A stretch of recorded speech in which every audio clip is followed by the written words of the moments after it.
Welcome, everybody. My name is Katie Hern, and I am a professor of English at Skyline College in the San Francisco Bay Area, and also co-founder and executive director of the California Acceleration Project, which has been supporting California community colleges to transform developmental education since 2010.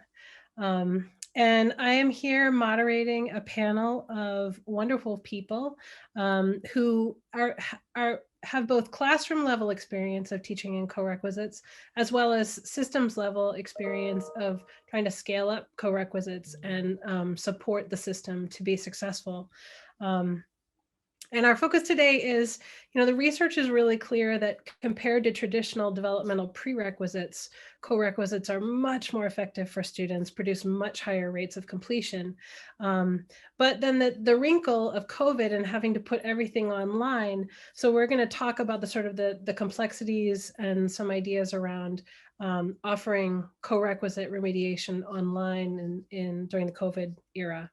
So I'm going to have our panelists introduce themselves and where they're from, and also their connection to corequisite support models. Linus, why don't we start with you? Let me make sure I'll mute first. My name is Linus Yu. I'm the intern dean of the College of STEM, and the Arkansas have a math pathway for the past 5 years, and I was in the leadership team for the past 5 years. And so we scale our math pathway from the one single pathway. Now we have a multiple pathway, and we also do a lot of co-rec. And our co-rec enrollment is increasing by 50% in the past year. Great. Thank you. Thank you, Linus. And Jennifer, how about you? Hello, everyone. I'm Jennifer Miller. I'm the Assistant Vice Chancellor for Community College Support at the State University of New York, SUNY. And I also am the Executive Director of the New York State Student Success Center. And we've been working on our co-rec work for about the last couple of years. In particular, we started with a task force on remediation and focused on math pathways at first, scaling the Carnegie math pathways within the system. We have 30 community colleges, and we also have 64 comprehensive and community colleges in the system. So we were looking to really create scale. We went and moved into co-rec for English first, and scaled that to 27 and counting of our colleges, and also then now I've moved into corequisite math, both in our Carnegie math pathways work and then the broader work within the system. So we have through strong start to finish done a lot of work in this area. Thanks, Jennifer. Paula. Hi, everyone. I am the Manager of Professional Learning for the Charles A. Dennis Center at the University of Texas at Austin. So I, in my role, I've really helped support systems and states such as Arkansas, and now, working with SUNY and even institutions on the implementation of corecs prior to just the implementation, but of course now with that focus to the online corequisite implementation. But I also wear another hat. I get to experience the classroom experience. I'm an adjunct math professor at Austin Community College, and I have the opportunity to stay connected to the classroom, stay connected to the students, to really see the impact of the corequisite work prior to COVID, and now being right there in the midst of it, teaching online. Great, thank you, Paula. And Jessie, bring it home. Good afternoon, everyone. I'm Jessie Walker with the Arkansas Division of Higher Education, Assistant Director for Academic Affairs. We've been doing co-requisite math pathways and multiple measures now for about 5 or 6 years. It started with a PACE grant with the community colleges. We oversee about 33 institutions, and of the 33, we have about 30 that have been involved in this work and are scaling it, we're very happy to say at this point.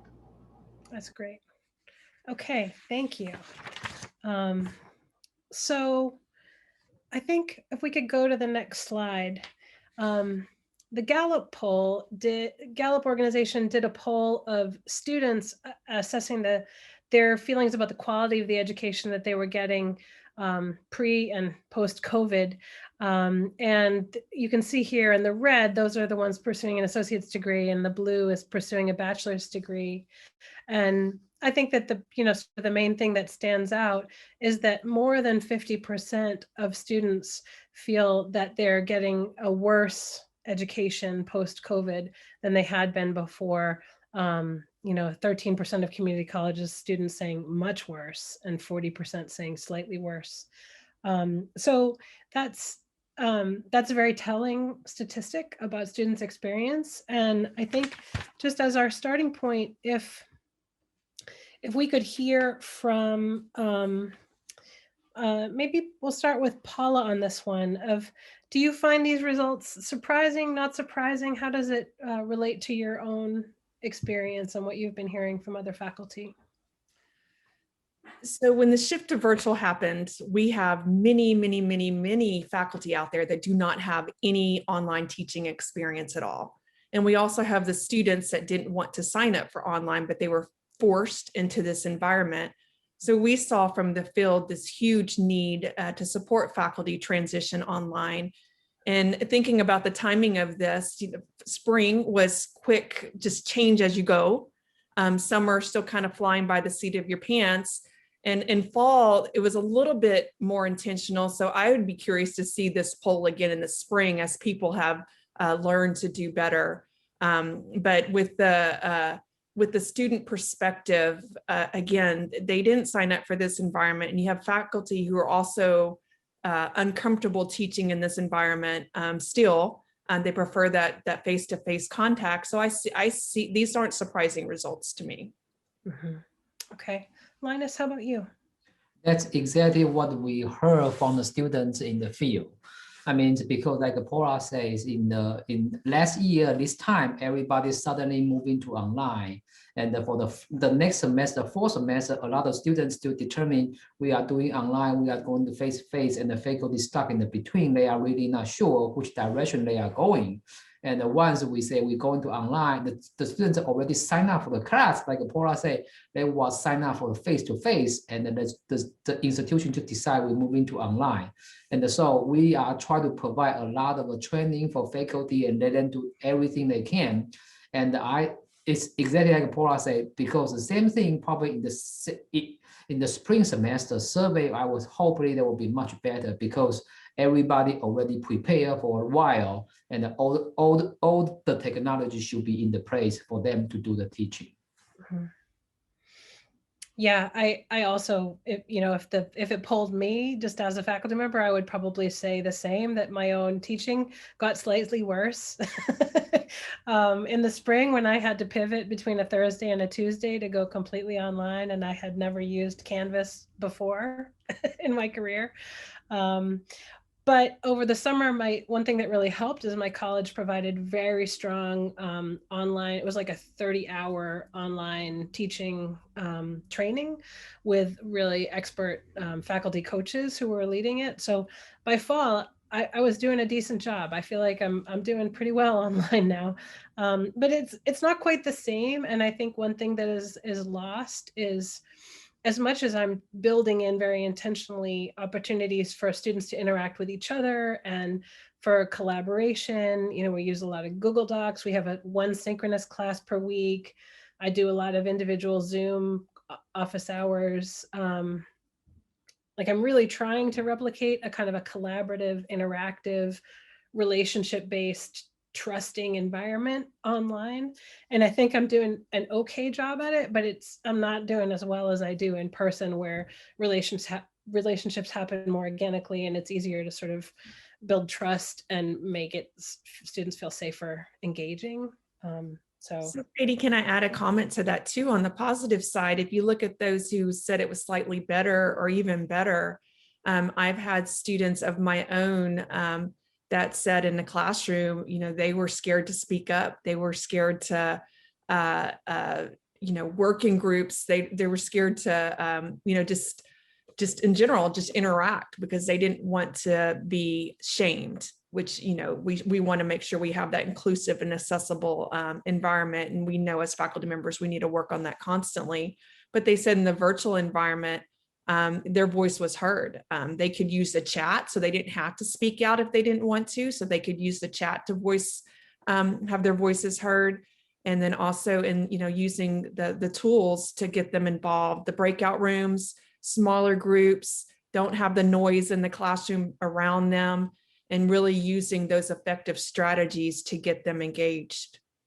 Yeah, thank you. I think there are definitely advantages that my teaching, when we go back in person, whenever that is, my teaching will be better because of how, all the ways that I've had to, all the new things I've had to learn against my will. Okay, so let's shift to sort of more of a system level perspective. I want to ask this question of Jessie and Jennifer of how, from a systems perspective, how has sorry, okay. I'm sorry, I am disoriented in my list of questions. Give me 1 second. Yeah, how has COVID impacted the implementation of co-requisite courses in your systems or your institutions? Sort of what are you hearing at a broader level from faculty, or what are you observing inside your systems? Well, one of the things is initially, like Paula mentioned, a lot of people were really shocked and surprised to go from this traditional in the classroom to online. But shortly, I was very proud of the state because it switched from the siloed approach to we, collective we. And we're able to do a lot of just training and mentoring, particularly for the schools that were resource challenged. And then also to make sure a lot of those characteristics that made institutions unique were being transplanted online for the students. And it's gotten better because I think in terms of initially, it was kind of like this up online, figure it out as you go along. And then the summer, like you mentioned, kind of slowed down. We got a chance to like really take a step and actually look and see what we're doing, how to do it better as a quality product. Great. Jennifer, how about in SUNY? I would agree with that. I think one thing for us, we've had a very strong history of online education in SUNY. So we have our SUNY online team that does a lot of training and professional development across the colleges, all 64 colleges.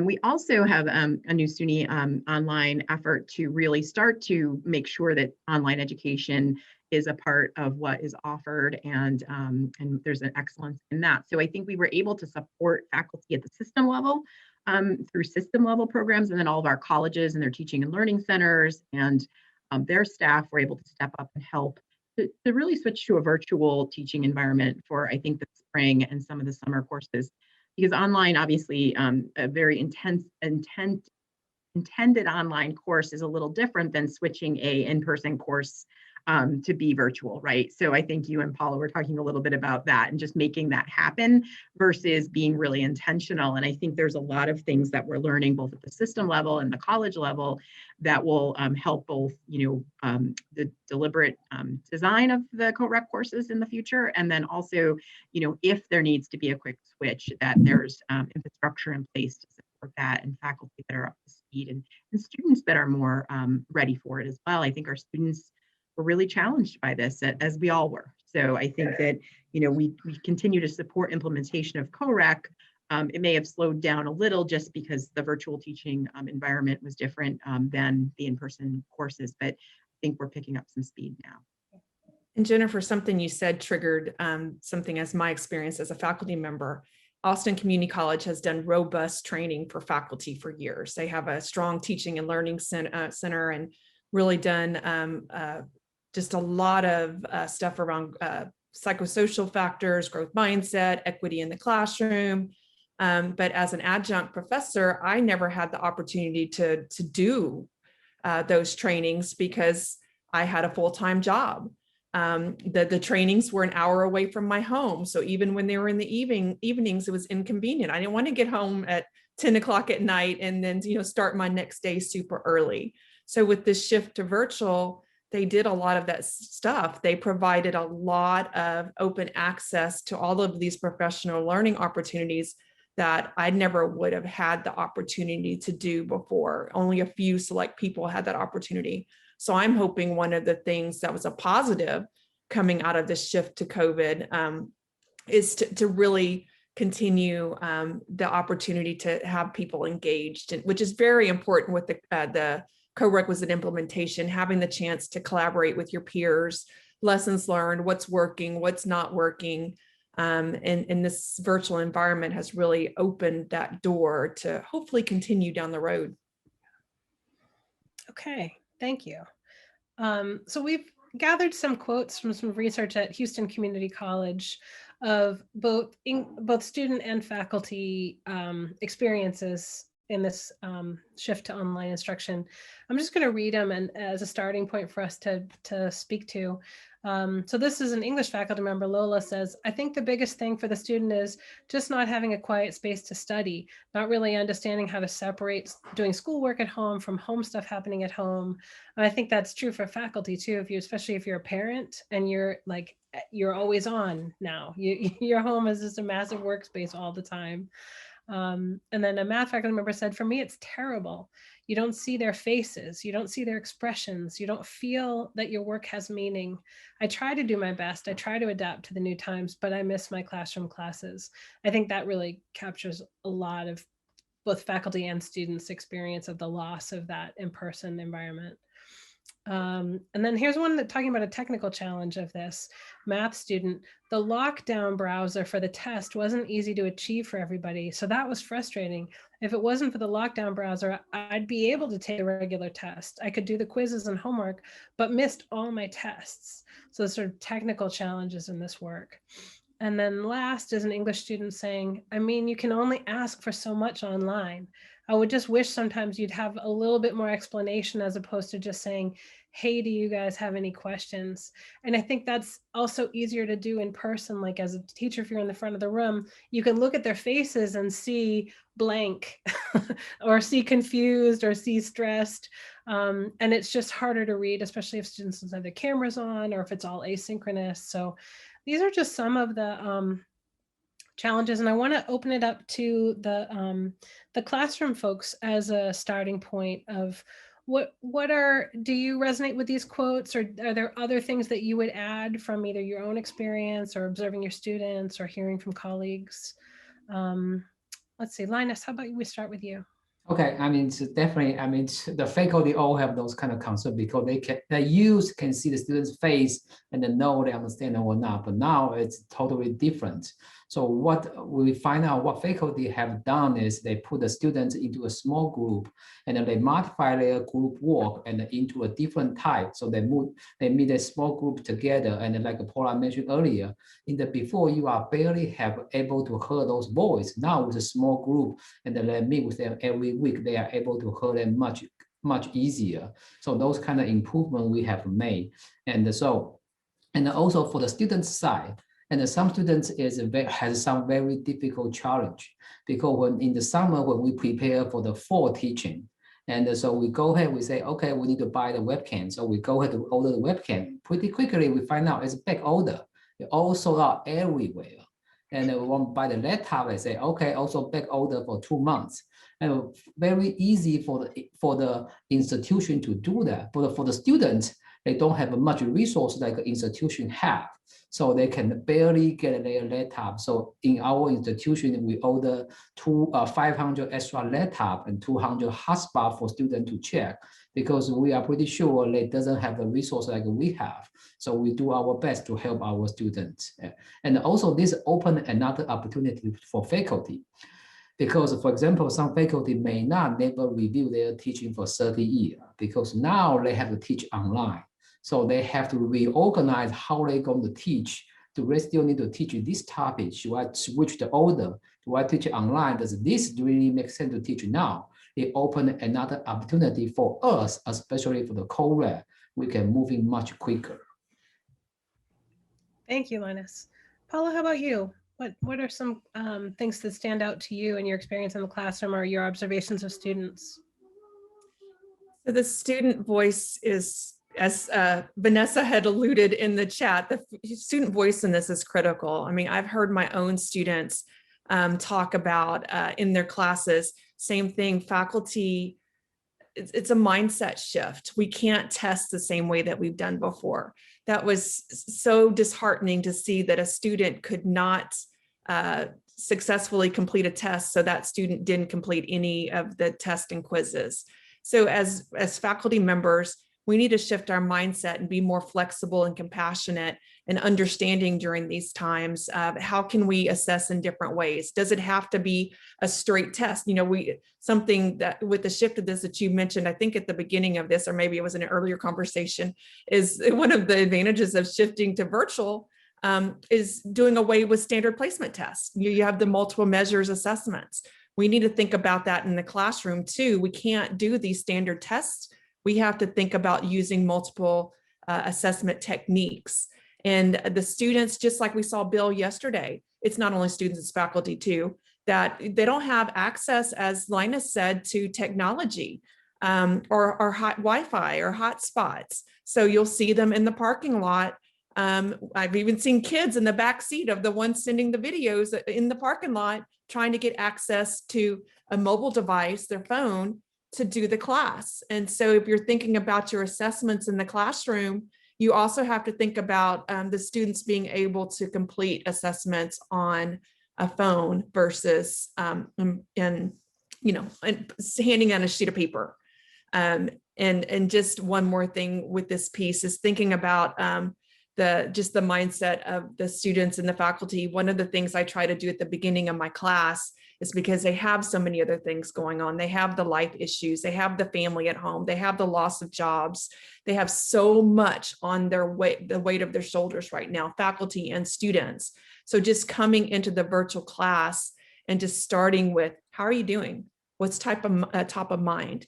I even had one class where several of the students had kids that were constantly there with them. So we would start at the beginning of class with them showing the kids and all the kids waving at each other, you know, just trying to be accepting. This is the environment we're in. I want you to show up no matter what environment you are in and participate. So it really takes the shift of compassion and flexibility during these times that we're all struggling with, and mental, physical exhaustion. We just have to be a little bit more flexible and understanding.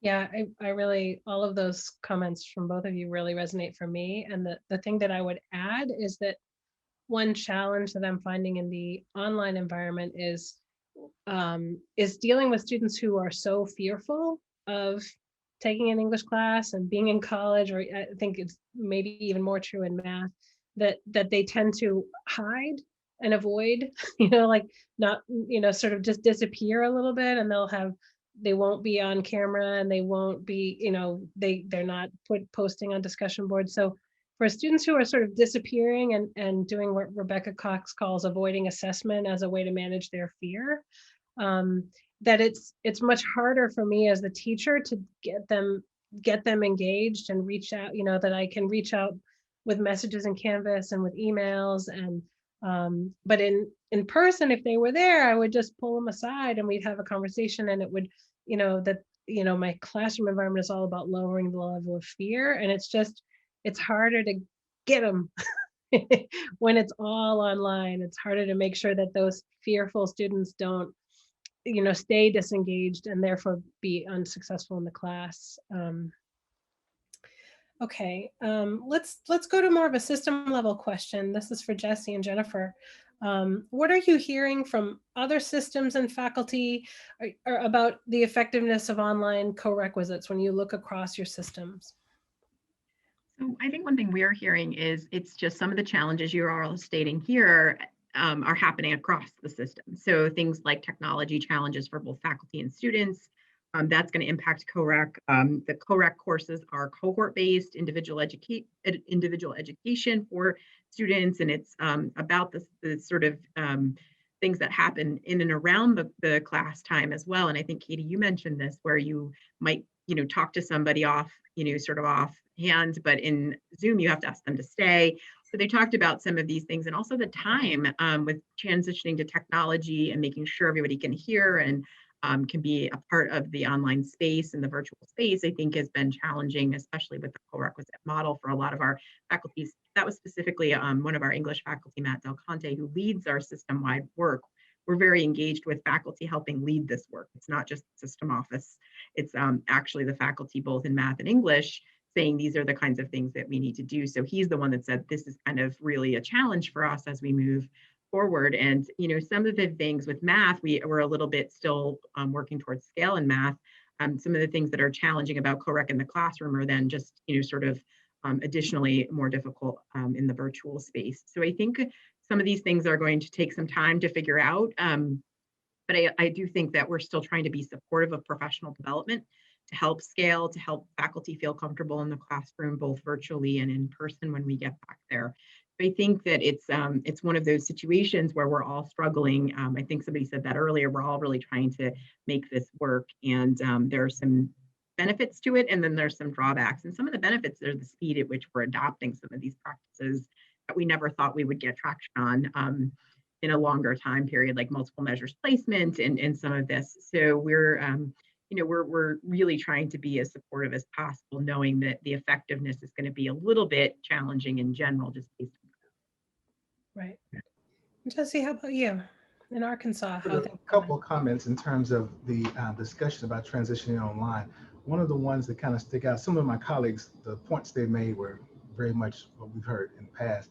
But one of the things that sticks out in my mind is the equity access discussion about making sure that when people talk about going online, for example, it's always been assumed that everyone can pretty much start at the same point and have the same resources and so forth. But online has highlighted the fact that so many institutions just don't have the resources or the expertise or the facilities to make this happen in an effective way. And not just the traditional suspects, but a lot of traditional schools they don't have the resources. And so one of the things we truly understand is how to make sure that we meet them where they are in terms of moving to that next stage and offering the course online in an effective manner. Jennifer mentioned, for example, multiple measures. This was something we had a long discussion about here in the state because we assumed that everyone had access to groups of data, for example, high school GPA and stuff like that. That wasn't the case. So we had to figure out a way to make that happen for everyone, for example.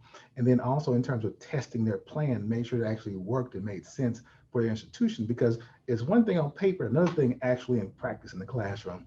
So that was an interesting bit of, experience for us. And I'm really enjoying the process because it's still ongoing now. And the fun part is, I think for us, by the time this ends, it really works in both modalities, online or on the ground. So all students will have access to effective co-requisite and multiple measures in the institution. Right on. Oh, I just want to build on what you're saying about multiple measures, that if those of you who are in the audience are in systems that are not yet, that are still kind of struggling with the challenge of using high school grades for placement. In California, we didn't have statewide data sharing. We didn't have access across our system. We have 116 community colleges now. And so there was an existing base of research that showed that just asking students for this information was accurate. And so we were able to just scale up the placement. We have a legislation that sort of forced us to do that, thank God. And so the students just report it when they're doing their intake forms and they're sort of applying, and then they can be placed into a regular gateway course or one with co-rec support based on what their high school background suggests in terms of their need for support. So just if your system's not already doing that, don't let the data sharing be an obstacle to you moving in that direction. Okay. What about, let's move on. I appreciate that we just sort of were transitioning to the equity question with Jessie's comments, but let's go have other folks speak to that as well. But what equity issues in virtual co-requisites are you seeing, and strategies for mitigating that? We've already talked about the sort of providing technology to students through hotspots and with Chromebooks, for example. But what additional equity issues and strategies for mitigating it? Paula, how about you? So some of this touches to what Estella was saying in the opening session. Are your students having access to tutoring services? Are you checking to see which of your students are having access to tutoring services? Are your students participating in discussion boards and classroom? And again, are you analyzing your own classroom data to see how that's happening? It is one of the fortunate things with moving online with using a lot of the even universal design learning, is that you're in this virtual environment, learning how to make your classes more accessible and more inclusive. Instead of having office hours that seem intimidating, are you having student hours or something like that? But really thinking about the student experience and the active and collaborative learning in the classroom that's going to have equity implications, a lot of research around teaching and learning beyond just the virtual environment, but that we need to bring into our co-requisite courses to make sure our students are learning in the best way, having access to all the resources, that whole holistic student experience, and not just the faculty in the classroom, and really creating that community of learners in the classroom where they feel like they belong. They feel like, even though this is a virtual environment, we did not sign up for this. How can I make this class just how can I do the best to include everybody and make sure that they're engaged in the work? Linus, how about you? Yes, I mean, usually if the students ask questions, that's easy. If they ask for help, we can easy to find where they are. The harder part is they even don't ask. So in our campus, what we have done is we use our learning system. So we find out is who is in the challenge line, and then we have a small group of faculty. So we target those people so we can see if John is 3 out of 5 of his class is in trouble, and then we have a group of faculty going to approach to those students to see what's your problem. Did you even have a problem? Because those kind of things, we find out we have more and more students disappear and without notice. So we have to go on our way to catch those kids before they even dig them too deep. And some of them say that they just couldn't handle that because their family situation, they even have a space to study. So what we have to do is that we help them to drop some of the class, but we still keep some because of financial issue. So keep some is better than complete withdraw. So we go out our way to catch those students before they even ask for help, because some of the students, they even don't ask for help. Linus, I want to add, can I add something that just something like one of the things that you can do as faculty members in your class, sometimes it's hard for somebody reaching out from the college, but can you have your students set up GroupMes? So they'll contact each other. Like so I teach synchronously for my co-requisite. And so like if somebody doesn't show up, they'll send a GroupMe like what's going on, and the whole class will like tell us what's going on. So finding ways to connect even with each other, of course, the supports that you're mentioning, but again, creating that community of learners that we're in this together. Yeah, thank you both on that. I think that I like the intrusiveness, the proactiveness of what Linus was describing, of like, you don't wait for somebody to just ask for you. You try to be on guard for who's slipping away. Canvas has a really nice function for those of you teaching with Canvas, where you can go into the grade book and say, message students who didn't turn this in, and then it just pulls them and you can put a message in. And I just want to stress like that the tone is really important. I like in culturally responsive teaching, they often talk about being a warm demander, and that, just sort of like not come from a punitive authority-based place of like, you didn't do this, but more like, hey, checking in, I noticed you didn't turn this in, is everything okay? And having a kind of a human interface. So because I personally, I feel much more, I'm much more likely to show up and want to do things when I feel like I have a relationship than when I feel like somebody's just monitoring me for accountability and ready for me to fail and being really punitive. So I think that's a really important part too, is to sort of like in our it's already a less human feeling environment to be completely online. So I think we have to work extra hard to infuse our humanity into this.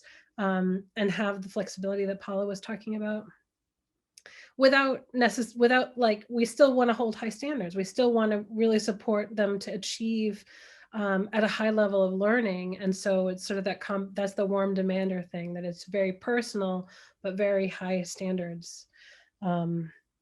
Okay, so the last question I want to talk about this is for all of us, around scaling up co-requisites. So in my system in California, we have 116 community colleges, and in the fall, because of the legislation, we had 95% of students in English started directly in a transferable gateway course.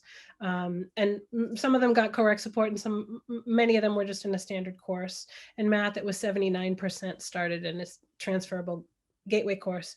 And my fear is that if you're in a system that doesn't have a real policy imperative around that, that we're going to see backsliding and the use of COVID as a justification for backsliding around learning loss. And, you know, so they need these developmental courses because their learning was interrupted, and it's flies in the face of all the evidence we have about how broken that system was.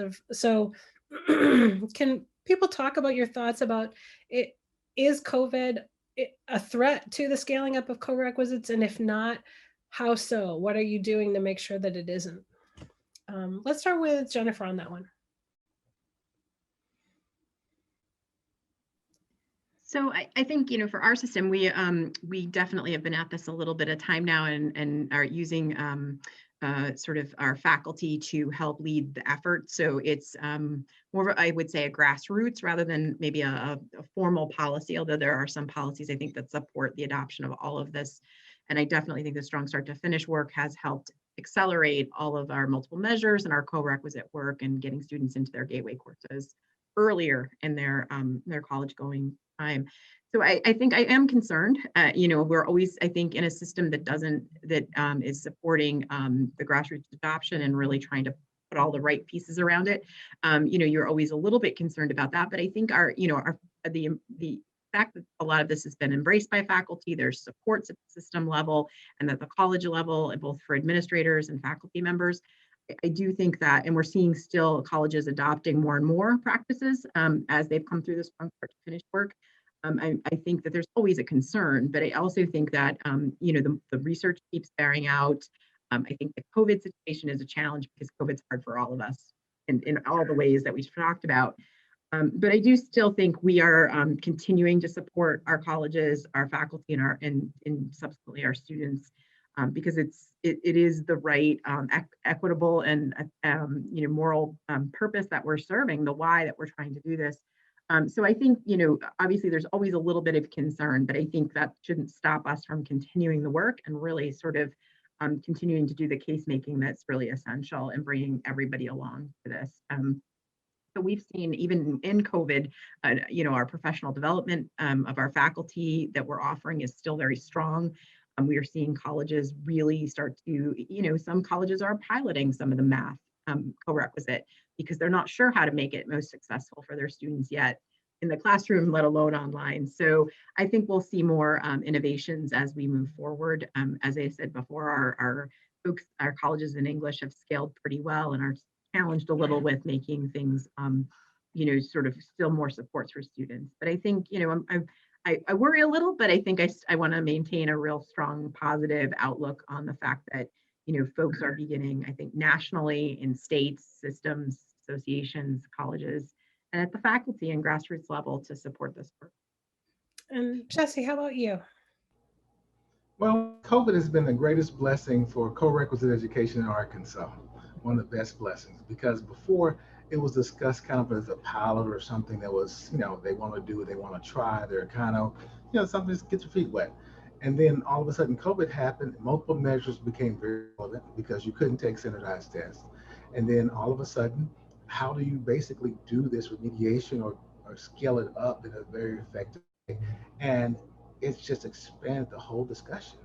And then also in terms of training, faculty development, we were able to do, for example, with AQ for the state across all institutions. So it's really helped a lot of that. And then kind of a point you mentioned a moment ago, it's allowed the state to have real engaged discussions about wraparound services. For example, like mental health, how to leverage those resources from the state to help engage those students you see are struggling. Or maybe looking at unemployment insurance and have that discussion about, because a lot of people forget that COVID has been very stressful for a lot of students, and then online environment makes it even more stressful because you're kind of in front of a camera and so forth and so on. And so those things help the institutions they can leverage, not to spend resources on they don't have, but also help the students in co-requisite and in terms of us scaling and make sure it's effective for outcomes. Right on. So we're just at time. I want to thank all the panelists for your contributions. Thank you so much.